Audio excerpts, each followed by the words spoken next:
A graça e a paz de nosso Senhor e Salvador Jesus Cristo. Eu sou Walter Filho e estamos mais uma vez aqui no nosso canal da Base das Escrituras, aonde nós vamos fazer a defesa da nossa fé. E hoje, irmãos, eu quero apresentar para vocês algo muito especial que eu amei de lei.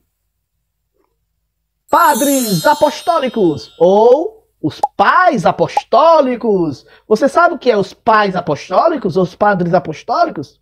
Bem, os pais apostólicos foram os discípulos dos apóstolos. Depois que João morre lá na ilha de Patmos, depois que ele revelou, que Deus revelou para ele, né, o Apocalipse, João morre, e os discípulos dos apóstolos assumem o lugar deles para doutrinar a igreja.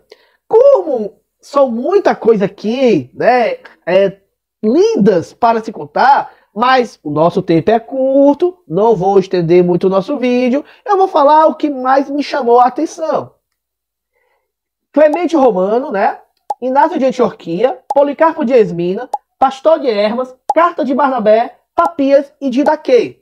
São esses que formam o volume 1 dos pais apostólicos. Né? Tem o volume 2, se eu não me engano tem até o volume 43. Falando sobre os pais apostólicos, né? Os discípulos dos discípulos dos discípulos dos discípulos dos apóstolos, que vai continuando a obra do apostolado, né? Dos 12 apóstolos, mais o do apóstolo Paulo. Bem, mas hoje eu quero falar com vocês sobre só 3 deste livro aqui, tremendo, maravilhoso. Vou falar sobre Clemente de Roma, Inácio de Antioquia e Didaquê. Olha aí, vamos lá. Clemente de Roma. Quem foi Clemente de Roma? Bem, Clemente de Roma, pela tradição, né? Diz que ele foi batizado pelo apóstolo Pedro, sim. Ele foi batizado pelo apóstolo Pedro, né?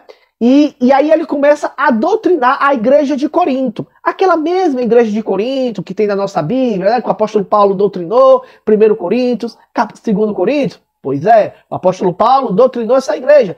Mas se eu lhe disser que a igreja não mudou nada? Meu Deus do céu, como o ser humano é complicado. Mudou nada. Continuam as mesmas divisões, as mesmas coisas que o apóstolo Paulo lá doutrinando aquela igreja, tentando consertar aquela igreja. Irmãos, e Clemente de Roma vai lá e escreve para essa igreja. Irmãos, eles não estavam respeitando o bispo da igreja. Quando ele vai falar de bispo, está falando de quem? Do pastor da igreja. O que me chama mais atenção é quando ele vai falar sobre a sucessão apostólica. Olha aí, eu vou abrir aqui na página 53 sobre sucessão apostólica. Tá vendo? Página 53, sucessão apostólica. Eu vou ler aqui e vai estar aí no vídeo para vocês acompanhar. Os apóstolos receberam do Senhor Jesus o evangelho que eles pregaram. Jesus Cristo foi enviado por Deus. Cristo, portanto, vem de Deus e os apóstolos vêm de Cristo. As duas coisas em ordem provém da vontade de Deus. Eles receberam as instruções e repletos de certeza por causa da ressurreição de nosso Senhor Jesus Cristo, fortificado pela palavra de Deus e com a plena certeza dada pelo Espírito Santo. Saíram pronunciando que o reino de Deus estava para chegar. Pregavam pelos campos e cidades e aí produziam suas primícias, provando-as pelo Espírito, a fim de instruir com elas bispos e diáconos dos futuros fiéis. Olha aí o que o Clemente aqui está falando. Ele está dizendo que os apóstolos saíram para pregar o evangelho, né, falando sobre o reino de Deus, e ali eles instituíam futuros bispos, que seriam seus sucessores. Ou seja, em cada igreja, da igreja primitiva, cada bispo da igreja primitiva, né, seria um sucessor do seu apóstolo. Trazendo para nós hoje, o pastor que é chamado por Deus, o pastor que é levantado por Deus, ele é um sucessor do apóstolo, de um dos apóstolos. O sucessor vai continuar a pregar o evangelho para a igreja do Senhor. Então, o pastor que tem chamado. E aí, Clemente de Roma aqui está enfatizando o quê? Que o bispo é levantado por Deus. Ele é um sucessor do apóstolo. Olha que coisa linda. Tremendo, né? O que Clemente de Roma fala. Clemente de Roma foi martirizado, né? Ele foi martirizado e ele deixou esse legado tão lindo, a Carta de Corinto. Ele vai falar de muitas coisas. Eu não vou falar aqui, irmãos, por causa do tempo. O que me chamou mais atenção aqui foi a sucessão apostólica, né? Do que ele fala que todos os bispos das igrejas são sucessores dos apóstolos. O segundo que eu quero falar agora é Inácio de Antioquia. Gente, Inácio de Antioquia, ele foi discípulo de João e muito próximo do apóstolo Paulo. Ele sabia muito bem das obras do apóstolo Paulo. Irmãos, assim como Clemente de Roma, Clemente de Roma queria a unidade da igreja. Inácio de Antioquia também estava escrevendo para todas as igrejas que ele escreveu a unidade da igreja e chamar também a autoridade do bispo.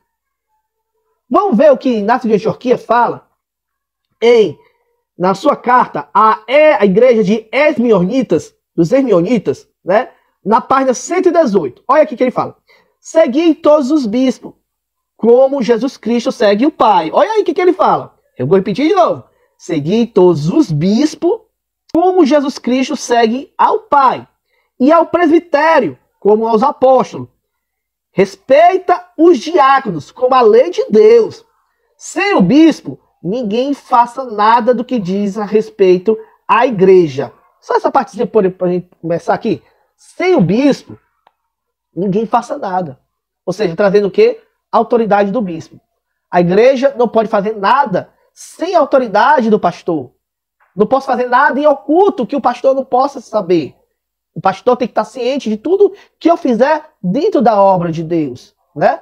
É tremendo isso aqui que ele está falando aqui, né? Porque quem faz as coisas, irmãos, sem o consentimento do pastor, é rebeldia. Continuando, irmãos, olha aí, coisa linda. Aqui. Considerai a legítima a Eucaristia, realizado pelo bispo, por alguém que foi encarregado por ele, ou por alguém que foi encarregado por ele. Onde aparece o bispo, esteja a multidão. Do mesmo modo, de onde está Jesus Cristo, aí está a igreja católica. Walter, aqui fala a igreja católica. Gente, calma. Católica aqui é no sentido universal. O que Inácio de Antioquia está falando aqui? Que aonde está Jesus Cristo, está a igreja católica. Ou seja, aonde está a pessoa, a igreja, que professa o nome do Senhor, que invoca o nome do Senhor, aí está a igreja universal, aí está a igreja de Jesus Cristo. Então Inácio de Antioquia está falando isso, que a igreja é universal, está em todos os cantos, aqueles que invocam o nome do Senhor e Salvador Jesus Cristo.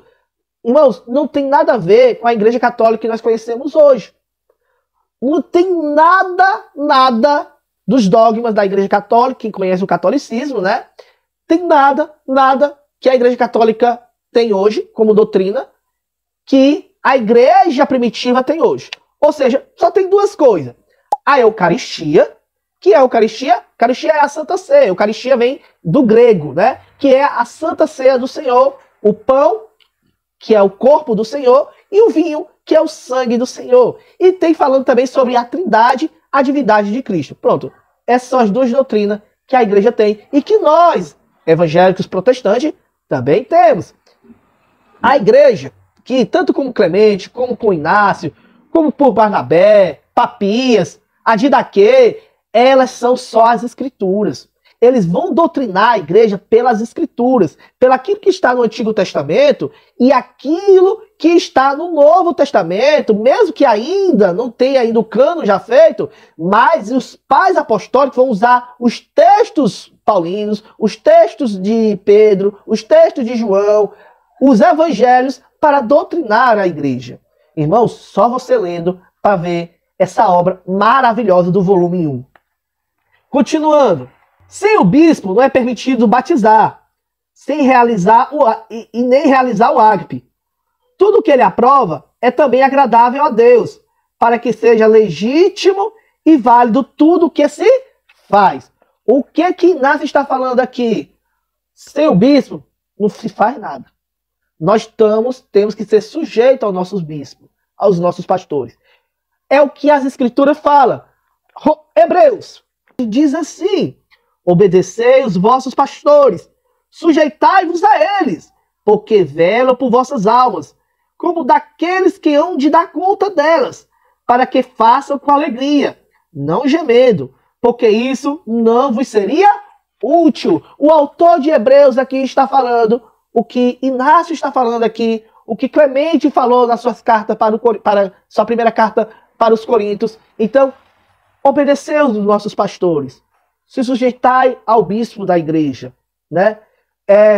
Eles velam por nossas almas. Então, a igreja primitiva buscava isso, que a unidade da igreja. A igreja não é para ser dividida. A igreja é para ser unida junto com o bispo da igreja, junto com o pastor da igreja. Irmãos, é tremendo. É tremendo. Eu fiquei maravilhado em ler. E o terceiro e último tópico que eu quero falar para vocês sobre este livro aqui, maravilhoso. Estou tirando até aqui a capa aqui, para vocês verem aqui, ó. Tirei essa, tem a capinha aqui. E tem essa outra capa aqui, que é a capa dura, ó. Ixi, é lindo. É lindo. Vamos para a Didaquê. Mas o que é a Didaquê? Bem, os católicos falam que a Didaquê é o primeiro catecismo da igreja. Ou seja, o ensino. Mas também pode ser chamado também pela instrução dos 12. A Didaquê foi feita mais ou menos do ano 70 ao ano 100, por aí, né? Ainda na era apostólica. Mas o que me chama mais atenção na Didaquê, irmãos, olha aí como é só as escrituras. Como a igreja primitiva, ela é evangélica, ela é protestante. Olha aí. Quando ele vai falar sobre o batismo, na Didaquê, o ensino, a instrução dos 12. Olha o que ele fala aqui, na página 351 da Didaquê aqui, sobre o batismo. Quanto ao batismo, procedam assim. Depois de dita todas essas coisas, batizem águas correntes, em nome do Pai, do Filho e do Espírito Santo. Águas correntes, águas fundas. Ou seja, o batismo era de adulto. Tem mais. Quer comprovar como era de adulto? Vamos continuar aqui. Se você não tem águas correntes, batize em outra água. Se não puder batizar em água fria, façam em água quente. Olha aí como eles não tem desculpa para a igreja primitiva não se batizar. Na falta de uma e outra, derrame 3 vezes a água sobre a cabeça, em nome do Pai, do Filho e do Espírito Santo. Ou seja, se faltar águas correntes, ou água fria, ou água quente, jogue mesmo a aspersão mesmo, em nome do Pai, do Filho e do Espírito Santo, só na falta. Eu posso conjecturar, porque a igreja primitiva do século II era muito perseguida, né? Inácio de Antioquia foi morto pelos leões, né? Porque Trajano, o imperador, mandou prender ele, né? Então, eu acredito que é por isso que o autor aqui da Didaquê, entre o primeiro século e o segundo século, né? Ele dá a instrução que se não tiver água nenhuma, água corrente nenhuma, batize mesmo, jogando por aspersão, em nome do Pai, do Filho e do Espírito Santo. Agora, comprovando que o batismo é para adulto. Antes do batismo, tanto aquele que batiza, como aquele que vai ser batizado, e outros puderem também, observem o jejum. Aquele que vai ser batizado, você deverá ordenar jejum de 1 ou 2 dias. Irmãos, quer dizer que quem vai ser batizado, a igreja primitiva está ordenando que batize, antes de ser batizado, a pessoa tem que jejuar 1 ou 2 dias. Tremendo. Tremendo. Por quê? Porque muitas igrejas presbiterianas, que são evangélicas, batizam crianças. A igreja católica batiza criança. A igreja católica romana batiza criança. Mas o que a Didaquê está falando aqui é batismo de adulto. Por quê? Porque batismo é para o arrependimento de pecado, de acordo com está lá em Mateus, capítulo 3, versículo 6. E eram por ele batizados no Rio Jordão, confessando seus pecados. Irmãos, eu li essa obra aqui. Vale a pena. Você que gosta de teologia, você quer saber um pouco da história da igreja, eu li e é só as escrituras. Fala só da palavra de Deus. Fala só daquilo que Deus revelou aos apóstolos, que Deus revelou aos profetas. Eu comprei, amei, vou ler o livro 2, volume 2, e aí eu vou aprendendo e vou mostrando aqui para vocês. Se vocês quiserem o livro Padres Apostólicos, volume 1, vai estar aqui um linkzinho para você clicar pela Shopee. Clica lá. Aí você vai e compre essa obra. É gostoso de se ler. É bom de se ler esse livro aqui, tá bom? É da editora Paulus. Essa editora Paulus é uma editora católica. Viu? Foi a editora que traduziu, né, as cartas dos pais apostólicos. Editora Paulus. Por que eu escolhi a editora Paulus? Porque eu achei ela bem mais organizada, né? Aqui a outra capinha aqui, ó. Bem mais organizada, bem mais bonitinho o livro, tá bom? Então, apresento aqui o primeiro livro, né, para vocês. Espero que vocês tenham gostado do livro, né? Vale a pena ler, vale a pena se aprofundar, vale a pena. Estudante de teologia tem que saber quem é a patrística, tem que saber quem são os pais apostólicos para poder defender a nossa fé diante da palavra de Deus. Lembrando, os pais apostólicos não são inerrantes, não são inspirados pelo Espírito Santo de Deus. Os pais apostólicos apenas interpretam aquilo que os apóstolos escreveram e aquilo que está no Antigo Testamento. Amém? Gente, todos vocês, fiquem na graça e na paz de nosso Senhor e Salvador Jesus Cristo e até a próxima, em nome de Jesus.